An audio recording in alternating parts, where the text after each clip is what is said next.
Hey ဆိုတာ6လား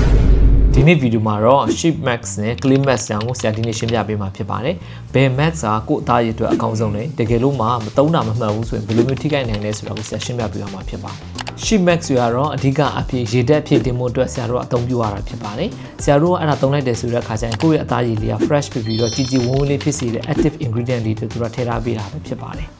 ဒါကိုတော့ဆရာတို့ကအသားရည်6တက်လူမှလည်းသုံးလို့ရတယ်တကယ်လို့ကိုပြင်းတဲ့အချိန်မှာဆိုတော့သုံးလို့ရပါတယ်Clean Max ကတော့ဆရာတို့ရဲ့မျက်နှာအစီတွေကိုစုပ်ယူပြီးတဲ့အခါမှာချွတ်ပေါက်ကလေးတွေကိုတန်းစင်ပေးတာပဲဖြစ်ပါတယ်။ဒါကြောင့်မလို့အစီပြန်တဲ့အသားရည်အတွက်ဆိုတော့တင့်တော်ပါတယ်။ဒါပေမဲ့ကိုကအဲ့ဒါကိုအမြဲတမ်းခဏသုံးနေမယ်ဆိုရင်တော့အသားက6တက်ပါတယ်။ဆရာအကြံပေးချင်တာကတော့ကိုယ့်ရဲ့ skin type ပေါ်မူတည်ပြီးတော့ Max ကိုရွေးချယ်သုံးစွဲတတ်ဖို့လိုအပ်ပါတယ်။ကိုကအစီပြန်တဲ့အသားရည်ဆိုရင်တော့ Clean Max ကိုသုံးမယ်။ကိုက6တွေ့တဲ့အသားရည်ဆိုရင်တော့ Sheep Max ကိုသုံးလို့ရပါတယ်။တကယ်လို့ကိုက combine skin ဖြစ်ခဲ့တယ်ဆိုရင်တော့ Sheep Max နဲ့ Clean Max ကိုတစ်လက်စီသုံးစွဲလို့ရပါတယ်။ဒါဆိုရင်တော့ Max အကြောင်းကိုသိရှိသွားပြီလို့ဆရာယုံကြည်ပါတယ်။ဆရာရဲ့အကောင့်မှာအလှပရေးရာတွေစပင်းနဲ့အစီပြပြဿနာတွေကိုအမြဲတမ်းဝေမျှပေးနေတာဖြစ်တဲ့အတွက်ကြောင့်မလို့ follow လုပ်ဖို့လည်းမမေ့လိုက်ပါနဲ့